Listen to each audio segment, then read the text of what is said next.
Olá, muito bom dia a todos e a todas. Eu sou Lindomar Schmoller, o líder da área de Financial Services aqui na PwC. Eu vou me autodescrever, eu sou um homem branco, cis, de cabelos e olhos castanhos. Uso um óculos de leitura com armação preta e estou usando uma camisa azul clara, com blazer azul escuro e calça escura. Queria agradecer a gentileza do aceite do convite para passarem esse dia aqui conosco. Queria chamar o Edu, que é meu sócio, a Gisele, que é minha sócia, vão passar os detalhes de como será o nosso dia. Obrigado, Schmoller. Eduardo, sou homem preto, 1,80 m. Será? Eu estou de paletó de blazer cinza claro, calça cinza escuro e uma camiseta preta com um tênis preto. Uso óculos cinza, o cabelo de perto está um pouco grisalho, mas na maioria o cabelo é preto. Gisele? Olá, bom dia. Sou Gisele Sterzek, sou sócia da consultoria dentro da PwC e eu sou branca, tenho cabelos lisos, loiros, estou com uma roupa cinza clara e uma camiseta branca. Bom, gente, a indústria financeira aqui no Brasil, ela é reconhecida internacionalmente pela sua potência e tem passado por diversas transformações, até em termos de tecnologia. Essas transformações, elas têm permitido aí uma evolução grande nos serviços que são prestados. Não tinha me apresentado antes. Meu nome é Eduardo Alves, eu sou sócio de consultoria tributária especificamente para a indústria financeira. E a gente vai dar início aqui ao evento, mas primeiro eu gostaria de passar a agenda para vocês, tá bom? Vamos lá, o que a gente vai ter hoje? A gente começa o dia com um painel que a gente vai falar sobre o acoplamento de serviços financeiros à indústria não financeira. É aquilo que a gente denomina como sendo Embedded Finance. Depois disso, a gente vai ter uma fala do John Garvey, que é o nosso líder de Financial Services global da PwC. A gente para um pouquinho para um coffee break, depois a gente vai em 2 painéis, né, Gi? O primeiro painel, a gente vai falar um pouquinho sobre fundos de investimento como catalisadores de novos negócios na economia.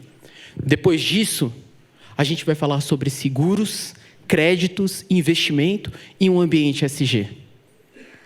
A gente vai para o almoço rotativo, às 2 horas a gente volta com uma fala da estrategista-chefe do BTG, Stephanie, que fica com a gente até por volta das 3 horas e depois a gente divide vocês em breakout sessions. Bom, a gente vai ter breakout session falando de transfer pricing, a gente vai ter breakout session falando de riscos, a gente vai ter breakout sessions falando de implementação de FRS 9 e também uma falando sobre real digital, que a gente vai ter a participação do regulador. Ao final, a gente vai ter uma fala do nosso líder de techs, do Schmoller e minha, sobre reforma tributária e o impacto da reforma tributária na indústria financeira. E depois, para aqueles clientes que optaram por isso, a gente tem aí a oportunidade dos speed dates. Não necessariamente você faz o speed date hoje, alguns a gente confirmou, até por conta da agenda, e outros a gente agenda aí ao longo das próximas semanas. Gi. Então, essa informação é importante, pessoal. Então, quem solicitou o speed date, mas não está com ele agendado hoje, então a gente, se não entramos em contato, a gente vai entrar para falarmos em algum momento aí posterior com vocês, tá? Pessoal, então vamos começar nosso evento aqui de hoje. Novamente, obrigada aí pela participação de todos vocês. A gente vai começar com o primeiro painel aqui, que é de Embedded Finance. Vamos falar sobre algumas perspectivas aí desse tema. Queria chamar aqui para o palco os painelistas, Daniela, o Paulo, e o painel vai ser moderado pelo Willer e pelo Schmoller.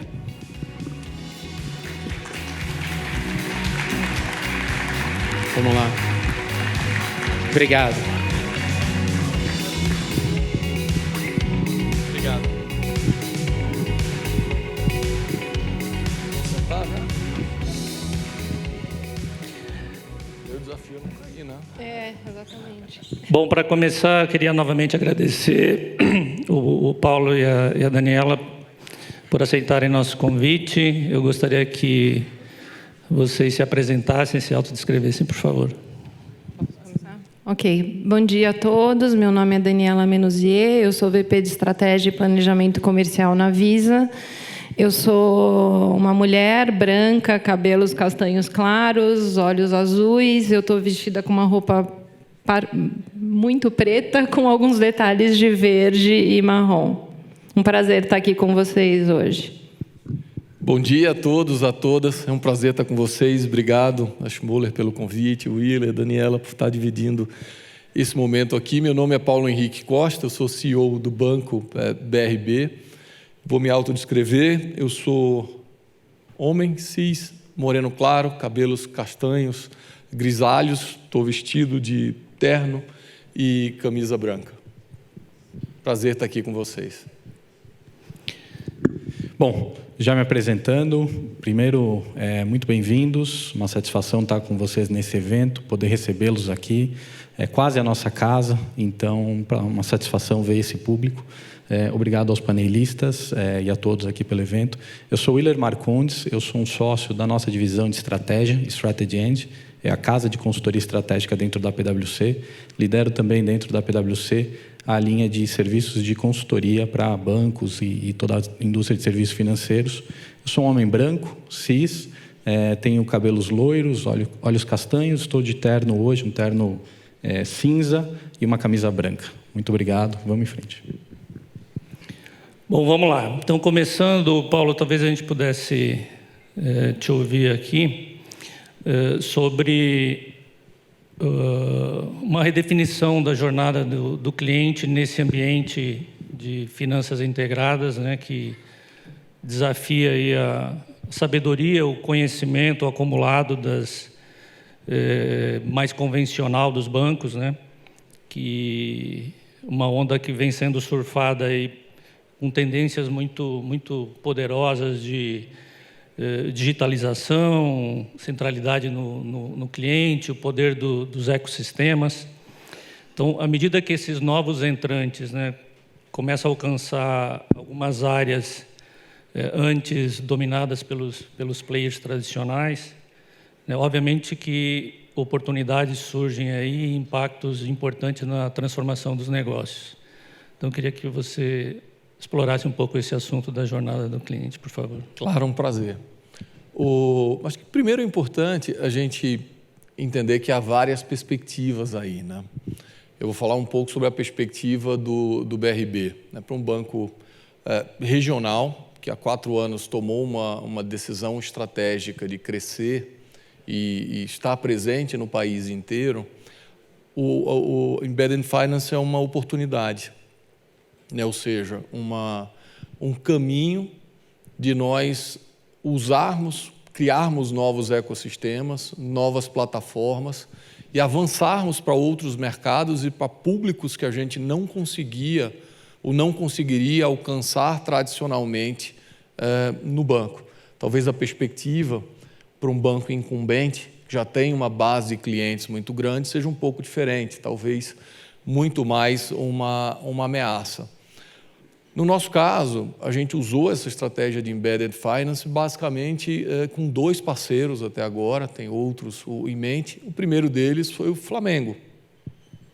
Lançamos um banco digital há 3 anos com o Flamengo, onde a gente precisou redesenhar completamente a jornada desse cliente, a gente chama de cliente torcedor, procurando entender toda a lógica de engajamento, toda a lógica de valor, o que realmente atrai a atenção e motiva esse novo cliente ou essa nova cliente para estar num super app criado e abrir a oportunidade da gente oferecer produtos e serviços financeiros num conceito bem amplo, desde meios de pagamento, em que a gente tem a Visa como nossa principal parceira, até com produtos de seguridade. Um outro parceiro é a América Net, quinta maior operadora de telecom do país, e que a gente procurou oferecer produtos e serviços financeiros, não só para pessoas físicas, mas para pessoas jurídicas dentro do ecossistema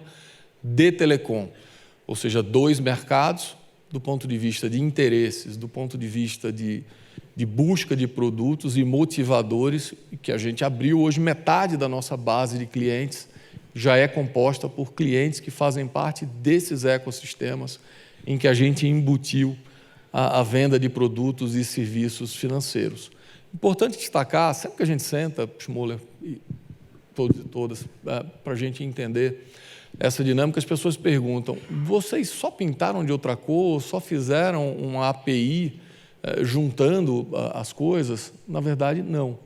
A gente mapeou de ponta a ponta novas jornadas, entendendo desde a semântica, desde o fluxo, desde os objetivos, escolhendo os produtos prioritários para cada um desses públicos e, principalmente, como a gente entende que isso também é um desafio de share of screen, ou seja, de chamar a atenção, de reter no ecossistema ou na plataforma os clientes, a gente também procurou buscar quais são os motivadores, os incentivadores, o que faz com que esses clientes escolham a plataforma, escolham consumir os nossos produtos, sabendo que o que pode estar atraindo não é necessariamente o próprio produto financeiro. Às vezes é a paixão pelo clube de futebol, ou é o interesse em ter um pacote de internet gratuito, ou um pacote beneficiado ali de internet por alguma coisa. Uma transformação importante, e que, se eu puder dar um passo além, é interessante também que cada instituição tenha clareza do seu objetivo estratégico, né? São inúmeros mercados aí disponíveis para que se possa inserir produtos e serviços financeiros. No nosso caso, a gente escolheu 3. Esse do entretenimento / esporte, o de telecom e o de saúde. E logo, logo vai ter novidade por aí. Obrigado, Paulo. Daniela, pela natureza do Embedded Finance, isso tudo depende da interoperabilidade, né, que envolve arquitetura em nuvem, serviço de autenticação, tecnologia de API. Obviamente que tudo isso é adequado para facilitar as transações entre as organizações. No entanto, esses ecossistemas que sustentam esses parceiros intermediários, né, como as fintechs, os provedores de infraestrutura, plataforma, os próprios bancos, tudo isso precisa ser gerenciado com bastante cuidado. Nesse contexto, em quais segmentos, produtos, players, você enxerga que há a maior probabilidade de que isso ocorra e de maneira mais rápida? Bom, eu acho que a resposta primeira é que os segmentos, setores, serviços onde o Embedded Finance acontece de uma forma mais rápida são aqueles segmentos onde soluções, né, que nasceram já digitais, né? Então, você tem aí exemplos em que já nasceram, já criaram sua solução baseado numa plataforma tecnológica e tem a interface com o cliente muito de uma forma digital. Então, você tem exemplos aí muito corriqueiros, já comuns no nosso dia a dia, como, por exemplo, um Uber, que é o aplicativo de carona, em que o consumidor pede o carro, passa informações para o motorista e faz o pagamento sem nem perceber, né, de uma forma invisível. Você tem aplicativos como, por exemplo, do Starbucks, em que você, antes de chegar à loja, você escolhe o produto, faz o pedido, diz em quanto tempo você quer que ele esteja pronto e paga, e ganha pontos, né, de fidelização ali no aplicativo, que você pode trocar depois no futuro por um outro produto. E você tem os exemplos dos deliveries, né, Rappi, iFood. Esses são aqueles exemplos que já estão no nosso dia a dia e que a gente nem percebe que ali você tem pagamentos embarcados de uma forma absolutamente fluida, segura, invisível. Mas existem outros exemplos de segmentos, né? Então, quando você vai para seguros, por exemplo, você tem uma possibilidade enorme de embarcar seguros em jornadas comerciais que normalmente não envolviam uma compra de um seguro. Então, por exemplo, você está vendendo um carro, o seguro já vai embarcado. Está comprando um pacote de viagem num site, né, numa plataforma de viagem, já tem a oferta ali do seguro de viagem. A gente tem exemplos fora do Brasil, por exemplo, em países em que não é comum o parcelamento como a gente tem aqui, de ofertas de Buy Now, Pay Later, né, por fintechs, em que não são o comércio ou uma instituição ali do ponto de venda, mas ele oferece um parcelamento, seja no ponto de venda fixo, seja no ponto de venda físico, seja no ponto de venda comercial. Você tem exemplos, por exemplo, no caso de seguradoras, em que a Tesla já oferece os seus produtos, o seu carro, você já compra a Tesla com um seguro embarcado. E isso é uma oportunidade enorme para os envolvidos, né? Para a seguradora, como o Paulo comentou, ela alcança um público que antes ela não alcançava diretamente, né? Ela tem um canal de distribuição ali que ela não tinha, e para a Tesla, que faz uma receita ali que ela também não participava dessa transação, né?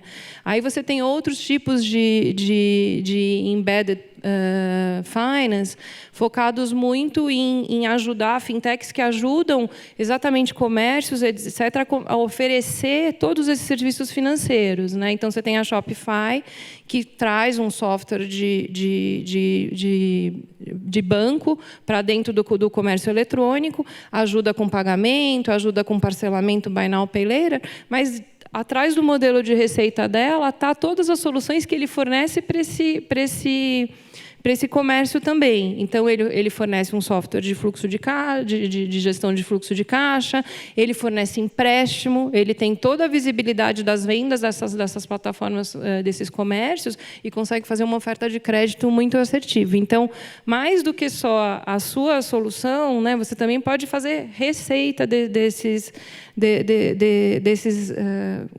dessa parceria que você estabelece, né? E aí a gente tem uma tendência muito forte que, obviamente, o Brasil como o brasileiro como adota, né, a tecnologia e principalmente essas inovações com muita rapidez. O Brasil já é um dos 10 mercados maiores do mundo de comércio via plataformas de comunicação, streaming, mídia social, né? Então você tem hoje o consumidor está numa jornada que não é uma jornada de compra. Ele não decidiu agora eu vou comprar um liquidificador. Ele está ali vendo um vídeo ou de uma receita, e ele pode clicar e comprar o liquidificador ou a batedeira que a pessoa está usando para fazer aquela receita. Esse é um avanço, né? Usando plataformas Instagram, TikTok, o próprio WhatsApp com a nossa tecnologia. Hoje, o consumidor dialoga com o comércio, entra no catálogo de produtos, faz o pedido, faz o pagamento sem sair do WhatsApp. Isso tudo é tecnologia embarcada de pagamentos, né? Então, eu acho que isso abre um mundo cada vez mais amplo de oportunidades para as diversas empresas. Então, eu acho que a gente tem segmentos que são mais fáceis e que já começaram, mas é uma oportunidade para todos eles. Deixa eu aproveitar, Daniela. Aqui no meu roteirinho tem um sinalzinho de pimentinha, significa que é para fazer uma pergunta difícil. Deixa eu ver se eu consigo aqui. Aproveitando o teu comentário, a gente vê que quando você entra nessas cadeias, nesses ecossistemas, a forma tradicional de remunerar ela tende a mudar, e as receitas tradicionais talvez se transformem em novos tipos de receitas, novos serviços que você precifica no consumidor. E isso tudo vai mexendo com a cadeia de valor, mexendo com os revenue pools. E toda vez que você mexe com isso, você também tem tipicamente uma disrupção nas indústrias, né? Dá para a gente olhar para o futuro e imaginar o que isso pode significar? Vocês acham que, na opinião da Visa, a indústria muda significativamente como ela é hoje? Isso é uma oportunidade? Será que vai haver consolidações? Como é que vocês veem no médio e longo prazo, a mudança que isso pode trazer, especialmente da apropriação de valores e os efeitos que isso pode ter no ambiente competitivo e na própria formatação da indústria como um todo. Bom, na Visa a gente vê evolução e transformação como oportunidade, né? E acho que o mercado inteiro poderia encarar dessa forma, né? A gente tem uma cultura antifrágil na Visa, em que a gente vê essas transformações como uma oportunidade de evoluir nossas soluções e de aprender. Com certeza, o mercado vai se transformar, né? Já está no meio dessa transformação. Mas existem, sim, oportunidades, e muitas oportunidades, para os players mais tradicionais. A gente vê muita oportunidade. E essas oportunidades aparecem exatamente da exploração dessas novas formas de fazer negócio, né? Então, os players mais tradicionais, aí eu estou falando da indústria como um todo, não só de pagamentos, mas da indústria financeira, de seguradoras, etc. Você tem, primeiro, uma oportunidade de estabelecer parcerias com esses novos players, dentro desses ecossistemas que eles estão criando, e alcançar uma base de clientes que você, no seu modelo tradicional, não tinha, né? É o exemplo da seguradora vendendo junto com a Tesla, o seu seguro junto com o veículo da Tesla, né? Antes você tinha um outro modelo de negócio, a seguradora, né? E um outro modelo de distribuição. E agora você tem uma oportunidade de alavancar essa base de clientes que é de um terceiro, que tem uma relação com uma marca terceira, e trazer isso como para o seu negócio. Uma outra oportunidade é você também acelerar o go-to-market de algumas soluções, né? Esse ecossistema mais pujante, digamos assim, mais cheio de players e de competidores, ele ajuda, muitas vezes, as empresas mais tradicionais a acelerar o go-to-market de algumas soluções. Aquilo que você desenvolveu uma solução, mas não dá para distribuir no seu canal tradicional, etc., você, através de uma parceria ali, você alavanca aquela competência que uma outra instituição tem para te ajudar nessa aceleração. Uma outra coisa é que todo o processo de evolução e transformação, ele acelera a inovação dentro das empresas, né? Então, todo mundo está tendo que acelerar a transformação digital dentro do seu negócio, está tendo que melhorar a experiência do consumidor, né? Porque a gente está falando cada vez mais de jornadas fluidas, seguras, transparentes. Então, essa aceleração da inovação, ela fortalece a indústria, na verdade, né? E, finalmente, tem até o desenvolvimento de outros modelos de negócios, como eu mencionei aqui. Você pode, de repente, se transformar, usar, né, como um incumbente, um tradicional. Você pode usar as competências que você tem, a experiência que você tem no mercado, no caso nos nossos mercados muito regulados, né, o expertise que você tem em regulatório, em compliance, para oferecer soluções white label, agnósticas, para esses novos players, né? Então, é uma outra modelo de negócio, mas é uma outra linha de receita também que você nunca viu, né? Então, acho que as oportunidades, elas existem para todos os players, e elas fortalecem a indústria. E essa fragmentação, né, desses ecossistemas e tudo, ela é uma realidade, a gente não tem como fugir disso, mas ela também traz muitas oportunidades. Essa é a nossa visão como Visa. Legal. Excelente, Daniela. Vou conectar dois pontos do que vocês comentaram. A Daniela falou da transformação digital que todas as empresas têm passado, né? E a Strategy End, ela tem um ponto de vista até global, que a gente já começou a falar do Beyond Digital, né? Dado que está todo mundo realmente indo para essa transformação digital, o que vem depois disso, né? Como é que as empresas se preparam? Então, a Strategy End tem um ponto de vista, que é o nosso Beyond Digital, e a primeira das 7 recomendações que o nosso estudo traz é exatamente que as organizações precisam ressignificar a sua estratégia e o seu papel no mundo, né? Então, a primeira das missões é que papel eu quero atuar. E acho que vai muito ligado, né, com o ponto que o Paulo comentou de o banco realmente precisa repensar o seu papel nessa estrutura, nessa sociedade. Então, acho que essa era do pós-digital, ela é uma era realmente em que esse papel ressignificado ele é importante, né? Agora, Paulo, quando a gente olha para um banco consolidado e que está passando por uma transformação bastante intensa, bastante admirada até, né? Quando a gente olha para um banco tradicional, como é que um banco se prepara para esse futuro? O que são os gatilhos aí, as coisas que a gente tem que estar muito preocupados quando a gente fala aí de não perder essa onda, né? E até adicionando, será que todo mundo vai conseguir surfar essa onda? O que você acha? Eu acho que você deixou umas pimentinhas aí também, né? Eu tenho uns 3 dias, mais ou menos, para a gente abordar esses temas. Veja, como eu falei, eu acho, e concordo com a Daniela, quando ela fala que é uma grande oportunidade, né? Se abrem mercados, novos produtos, novas possibilidades de chegar a clientes, novas possibilidades de construir jornadas, novas possibilidades de receitas, na medida que a gente pode oferecer em outros ecossistemas ou em outros mercados. Para um banco incumbente, o nosso direcionamento estratégico, focado no crescimento, nos obrigou a encontrar novas soluções, né? Ou seja, não adiantava a gente olhar de uma maneira antiga a forma tradicional de crescimento orgânico físico. A gente precisava olhar para frente de uma maneira diferente.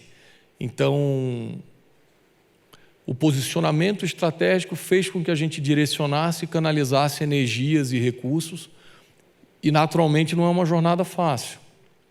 As mudanças aí passam por inúmeras frentes. A tua pergunta foi como se preparar.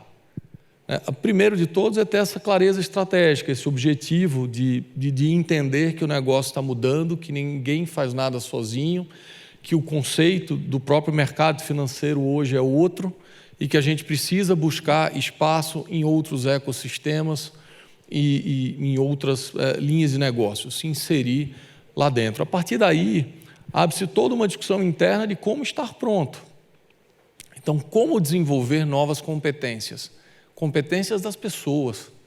Como é que as pessoas vão saber se inserir nesse novo mundo digital, saber identificar essas oportunidades, mais que isso, mudar a cultura, entender que muitas vezes aquele que você via como um concorrente, na verdade agora é um parceiro, uma fonte adicional de receita, entender que eventualmente você vai precisar abrir mão um pouco da sua receita, mas para buscar receita naquele outro mercado. Então, quando a gente desenvolve a nova jornada, quando a gente desenvolve as pessoas para estarem abertas a isso, quando a gente muda a cultura para que todo mundo perceba a organização, a empresa de uma maneira mais ampla, mais colaborativa, mais cooperativa, fora daquela caixinha que a gente conhecia antes. Também abre-se um desafio de como desenvolver esses novos produtos, esses novos serviços e até esses novos modelos de negócio para que se capture o business case, a receita, o resultado adequado para isso. Aqui tem um bocado de coisa boa. Por outro lado, tem uma série de necessidades de desenvolver competências para enfrentar novos desafios. Como é que a gente lida com risco nesse ambiente ampliado? Como é que a gente lida com proteção de dados? Como é que a gente lida com cybersecurity? Imagina como foi desafiador, de novo, para um banco regional se abrir para o país inteiro, com as atenções que a gente passou a ter, não só do ponto de vista de marca e de admiração, mas do cybercrime. Lidar com a frequência de ataques. A gente passou por um episódio, agora eu vou classificar de interessante, mas de ransomware. No ano passado, em que se pediu resgate, foi uma experiência bastante intensa e de muito aprendizado e fortalecimento da organização, mas ao você também se inserir em outros ecossistemas e embarcar seus produtos, serviços, clientes em outras jornadas, em outros mundos, como você se prepara para isso? E claro, hoje todo mundo fala muito de LGPD, de cybersecurity, mas e os modelos? Por exemplo, de risco, de liquidez. Como como você adequa todas essas coisas? Então, também precisa ter um olhar, uma preparação específica para esse novo mundo. E a mudança de escala? Por exemplo, nós tínhamos pouco mais de 600 mil clientes no final de 2018, a gente hoje tem 8 milhões. Imagina um banco público com todos os desafios de contratação, de pessoas, contratações administrativas, de tecnologia, e lida com essa escala. Só para resumir, pessoas, portanto, competências, culturas, governança, de como gerir, embarcar todo mundo nesse processo, clareza estratégica de quais mercados, quais prioridades, aonde investir os recursos, como fortalecer a tecnologia, a jornada de produtos, serviços, como medir essa experiência e garantir o que, na minha visão, talvez seja um dos principais ativos dos bancos no Beyond Digital, que é a segurança dos dados dos seus clientes. Então, grandes desafios, grandes oportunidades, e eu acho que pode surgir aí também ondas de consolidação, né? Principalmente para quem é incumbente no mercado, o caminho, muitas vezes, mais objetivo, mais direto, para que você incorpore essas novas tecnologias, incorpore até novas ideias, novas culturas, novas pessoas, é a aquisição, é M&A. Um jeito ou de outro, incluir o processo de M&A nessa jornada. E aí também o BRB entrou. A gente lançou no início desse ano um fundo de Venture Capital, em que o nosso olhar para as startups também inclui e prioriza startups que podem acelerar o nosso go-to-market, a nossa velocidade e a nossa inserção nesses outros ecossistemas. Se eu puder fazer um comentário aqui, acho que esse ponto do Paulo é super relevante com relação a você redefinir a sua estratégia, né? A Visa é uma empresa de tecnologia de pagamentos, né? O nosso foco é facilitar e permitir a movimentação de valores em transações comerciais. Mas hoje a nossa estratégia, a nossa missão é se transformar na rede das redes. Por que isso? Porque a gente já oferece soluções agnósticas para outras redes. Então, a gente já pega o nosso expertise em segurança, em soluções de fidelização, soluções até de criptografia, etc., e já oferece para outras redes. Então, é uma ressignificação da estratégia, né, super relevante, alavancando exatamente aquilo que eu falei, que são as oportunidades de você pegar aquilo que você tem como competências fundamentais da sua organização e exportar para outras organizações. Excelente. Daniela, você comentou das possibilidades, né? Como acessar novos clientes, como ampliar essa base, como criar escala, repensar os produtos e serviços, e o Paulo tocou aqui no assunto dos riscos envolvidos com isso, né? Então, aos riscos tradicionais aí, normais de crédito, liquidez, riscos operacionais, se somam, nesse contexto do Embedded Finance, novos riscos da própria interoperabilidade, a contenção de dados, o cyber que o Paulo mencionou, essa gestão de parcerias, né, que é uma gestão que tende a ser complexa, até porque esses riscos vão passar a ser distribuídos, né, a depender dos agentes, do processo que vai ser feito. Então, como que você enxerga os desafios maiores nesse contexto aí complexo? Bom, a indústria de pagamentos ela está em constante evolução, né? Eu acho que nunca teve tantas formas diferentes de pagar e de ser pago, né? Você paga com cartão, você paga com aproximação, com a credencial no relógio, link de pagamento, tem todas as formas de usar as nossas credenciais.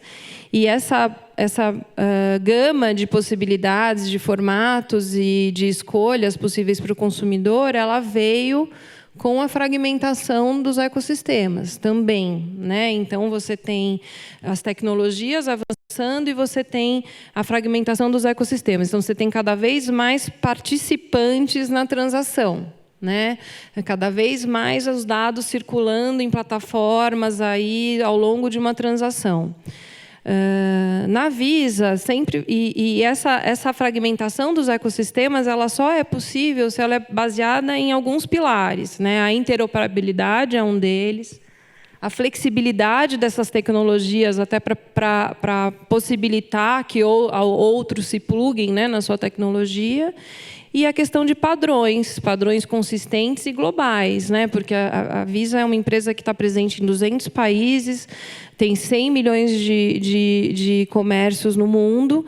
A gente precisa ter uma padronização global e, na verdade, não é só a Visa, né? As transações estão cada vez mais multifronteiriças, então, para todo tipo de transação. Então, no cerne da nossa estratégia, a interoperabilidade sempre foi um pilar da nossa estratégia e do nosso desenvolvimento. A Visa trabalha mundialmente para desenvolver padrões e APIs que permitam a interoperabilidade, porque só assim a gente cresce o nosso negócio, né? E uma outra vertente super importante é a questão da segurança.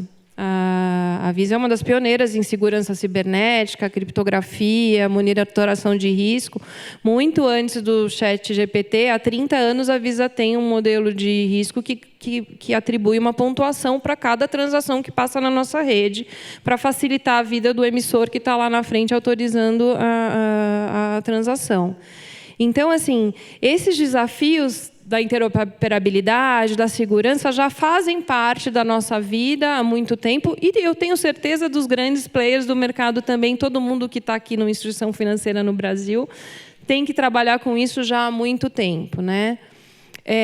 O desafio maior que eu vejo nesse novo mundo não tem a ver nem com tecnologia e nem com segurança, apesar desses serem fundamentais, né, para o negócio, porque um consumidor tem que se sentir seguro e a tecnologia tem que permitir, né, a eficiência, a disponibilidade, a agilidade ali na transação para que ela seja invisível. Então, tudo isso é quase condição para você conseguir competir.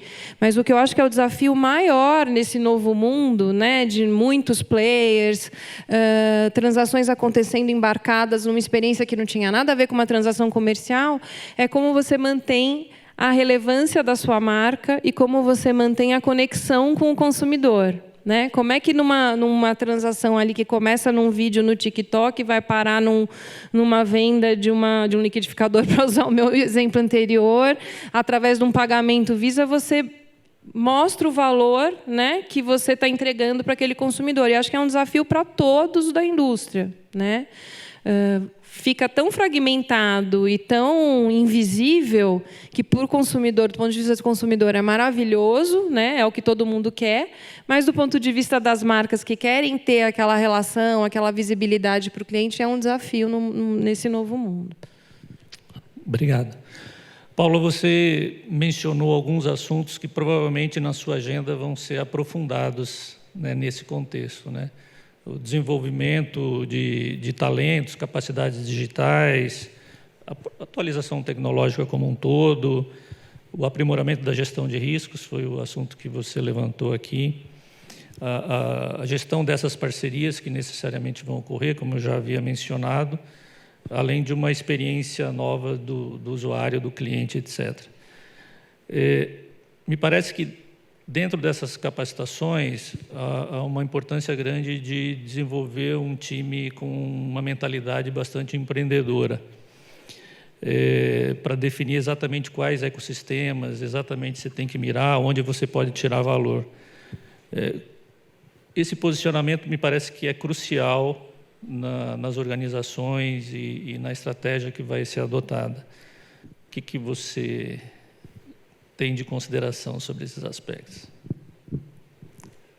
Vamos começar pelo eixo de pessoas. Como a gente falou na pergunta anterior, tem uma série de novas competências, novas habilidades, novas atitudes importantes a serem desenvolvidas. Em primeiro lugar, a mudança de cultura, né? Esse entendimento de que o mero senso de responsabilidade não é suficiente. né? As pessoas precisam, de fato, serem protagonistas, agirem como empreendedores e serem autônomos na busca da compreensão desses novos mercados e no desenvolvimento das competências. Como isso é fácil de falar e difícil de ser executado, no nosso caso concreto, a gente redesenhou a lógica toda de treinamento e a estrutura de incentivos do banco. Então, enquanto a média hora de treinamento por membro da equipe hoje no Sistema Financeiro Nacional é perto de 25 horas, a gente treinou no ano passado 66 horas. Cada empregado foi treinado de 66 horas, ou seja, 2,5 vezes a média do sistema. E aí a gente está falando desde de criação dos antigos programas trainee segmentados, por exemplo, por TI, por negócio, por processo, treinamentos diversos no exterior. Hoje, os membros das nossas equipes têm acesso direto a treinamento em qualquer lugar do mundo e com uma curadoria de uma universidade corporativa que a gente desenvolveu também nesses últimos 4 anos. Então, o eixo de pessoas, desenvolver essas competências digitais, essas competências de UX, de mapear, de entender a jornada do cliente, de entender tendências e os mercados que estão se abrindo. Por outro lado, no eixo tecnologia, o desafio não é menor. É claro que as pessoas estão por trás de tudo e a gente precisa delas, inclusive, para essas transformações em tecnologia, mas para um banco incumbente, a gente está trocando literalmente tudo. A gente acabou de fazer uma troca de processadora, de cartões, com o objetivo de ter acesso a um universo de APIs, a um universo de experiências, a uma redução de tempo de implementação. E a próxima jornada nossa é trocar todo o core bancário. Vocês imaginam como não é difícil trocar literalmente tudo, né? Como você processa a conta corrente, como você processa modelo de risco, crédito, autorização, mas a gente não vê outro caminho. Né? Paulo, é aquilo que eu estava mencionando, né? Que essas transformações elas forçam uma aceleração da transformação digital dos tradicionais, né? Então ela é inevitável. É inevitável. Daniela, então, abre a cabeça, abre o horizonte, o olhar. Exatamente. E a gente precisa começar a mergulhar em cada uma dessas jornadas. Então, a gente teve que redesenvolver toda a camada de APIs, rever toda a infraestrutura. Tem um processo grande de migração de tudo para a nuvem. Até de discussão de baixar a plataforma, né? Todo mundo falava, os mais antigos aqui, de mainframe e tal. O caminho que a gente está fazendo hoje é o contrário. Então, falamos do desafio de pessoas, dos desafios aqui de uma maneira bem resumida de tecnologia, como gerir essa governança toda, como manter tudo isso atualizado. Eu não quero ser muito técnico aqui, mas até discussão de rede, de como microsegmentar as redes internas para controlar privilégio e limitar ou conter os eventuais ataques em silos, e que a PwC nos ajudou muito nesse processo. Acho que uma outra dimensão importante é a governança.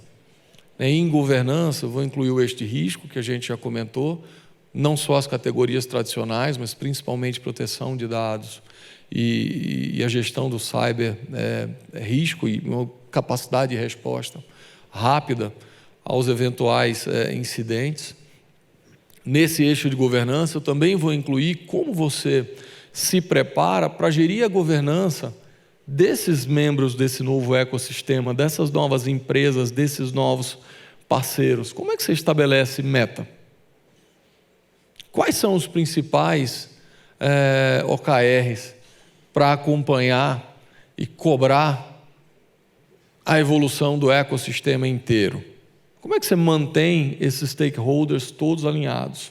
Eu vou para um outro pilar dentro de governança também, falando de estratégia. Como é que você define as prioridades? Como é que você aloca recursos? E está parecendo tudo estanque aqui, né? Mas isso muda de uma hora para outra, né? Você aloca hoje, já se tem uma outra rodada, aparece uma tecnologia nova, uma nova oportunidade. você vai lá e se ajusta. Mas, de novo, para resumir, um eixo de pessoas, com tudo que a gente discutiu, um eixo de tecnologia, um eixo de governança e estratégia, tentando guiar e criar um playbook de como você endereça cada oportunidade e prioriza cada oportunidade, cada mercado desse. E é complexo mesmo, né? Talvez a única coisa que dure um tempinho seja o próprio playbook, que precisa de uma disciplina, como você comentou, Daniela, de uma padronização no meio dessa coisa toda nova, né? E você trouxe um ponto interessante que eu fiquei aqui pensando, né? Como você se mantém relevante. No nosso caso específico, a gente entende que uma das formas de se manter relevante é não ser só o banco do bolso e da cabeça dos nossos clientes, ou seja, da vida prática e da vida racional, mas ser principalmente o banco do coração dos nossos clientes, gerando um outro significado, como você trouxe, Willer, né? Um significado muito mais numa dimensão dos objetivos das pessoas. Tem uma pesquisa, eu nunca me lembro da fonte, mas que diz que 92% dos millennials preferem ir para o dentista do que se relacionar com o banco. Veja bem, não é uma missão fácil mudar essa experiência, e muitas vezes Embedded Finance também ajuda. A paixão pelo futebol, o uso, a necessidade de se manter relevante nas mídias sociais por meio de telecom e dados, mas a gente também entende que a gente vai se manter relevante sendo o banco que é lembrado, o banco que você quer conviver, pelo menos mais que a cadeira do dentista, e que a gente vai ter uma participação maior na tela e nos pensamentos, vendo o próprio produto bancário ou serviço bancário como um meio para se alcançar os objetivos de vida que todo mundo quer, da casa própria ao aluguel do carro com seguro já incluído, aos diversos eventos que, por exemplo, hoje a gente apoia, patrocina e participa. Muita gente pergunta, né? Poxa, estou vendo o BRB em tantos shows. Por quê? A gente quer mostrar que o banco está junto das pessoas nos momentos de felicidade, da conquista da casa própria, da diversão, e não somente da tarifa e dos juros. Muito legal, Paulo. Eu ia exatamente aproveitar essa bola que a Dani levantou. O Paulo também ficou na minha cabeça, o Paulo já cortou essa. Então eu vou pedir aí nos últimos 3 minutos que a gente tem do painel para a Dani também cortar essa bola, né? Você falou da fidelidade do cliente e da fidelização, na verdade, do cliente, né? Num cliente que muitas vezes, como no caso do BRB, que o Paulo já comentou, ele é ao mesmo tempo um cliente do BRB e é um apaixonado pelo Flamengo, e essas duas coisas não se dissociam, e você tem que ser o cliente do coração, né? Você tem que estar no coração do teu cliente, como o Paulo bem colocou, e a Visa tem ativos, tem aceleradores para ajudar nesse processo de fidelização, né? Então, assim, nesses 2 minutos e meio que a gente tem, o que a Visa também, eu sei que ela está ali no network, o que ela acelera ali para o ecossistema?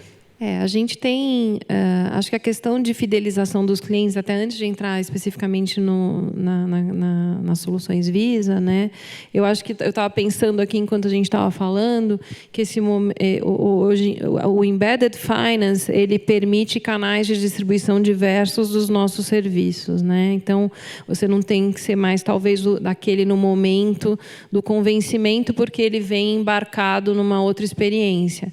Mas o quanto é importante que a experiência pós-venda seja muito boa, né? Então, acho que a fidelização e a relevância da marca e a questão de você garantir que aquele cliente vai voltar de uma forma recorrente num outro momento tem muito a ver, só ressalta a importância de você ter um pós-venda e uma experiência do consumidor com a sua solução que realmente entregue aquilo que ele espera, né? Então, eu só estava pensando aqui enquanto você estava falando, Paulo.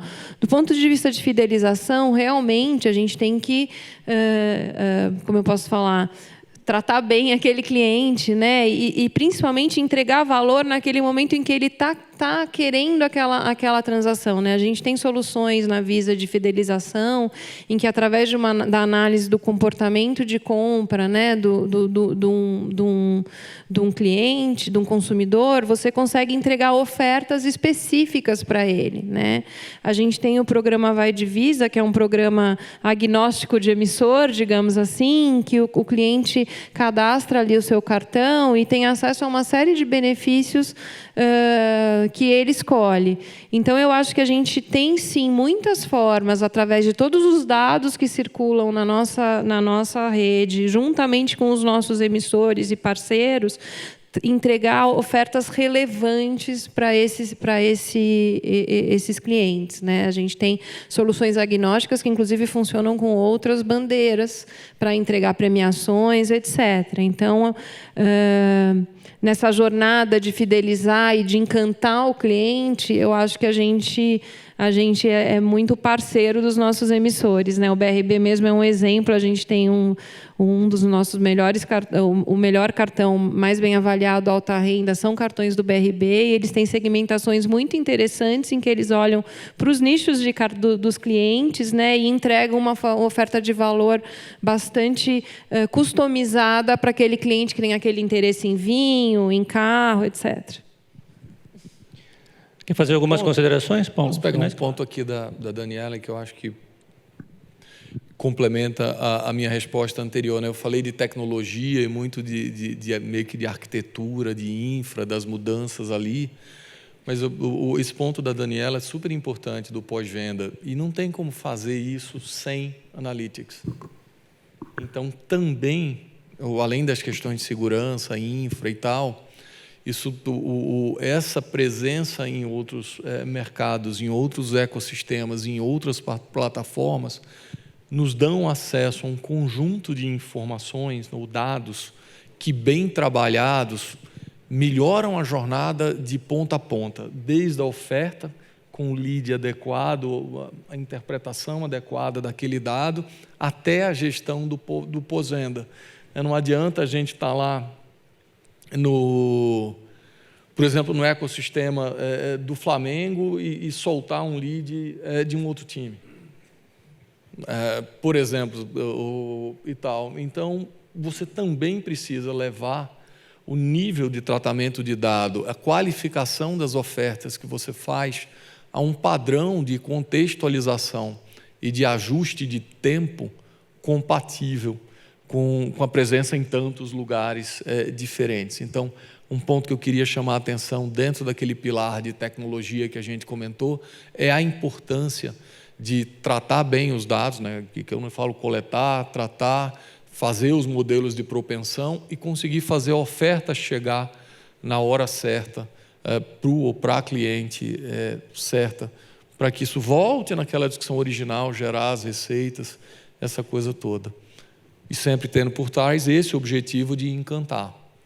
A Daniela comentou bem, a gente tem uma série de cartões no banco que a gente chama cartões de causas e paixões.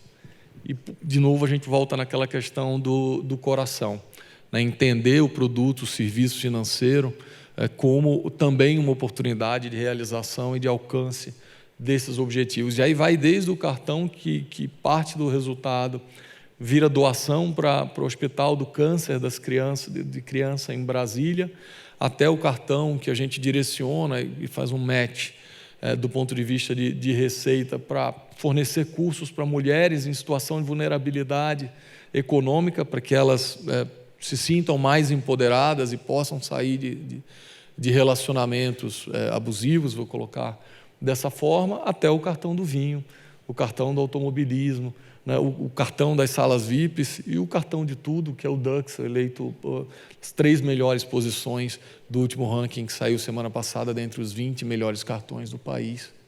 Os 3 são BRB, Dux, Visa. Perfeito. Bom, a gente está caminhando para o final aqui desse painel. Queria novamente agradecer a Daniela e o Paulo. Cumprir a promessa de entrega do Embedded Finance não parece ser uma tarefa fácil, né? Mas, obviamente, é um imperativo aí para quem vai querer ser relevante aí, não nos próximos anos, mas nas próximas décadas. Então, Obrigado. Vamos para o próximo aqui.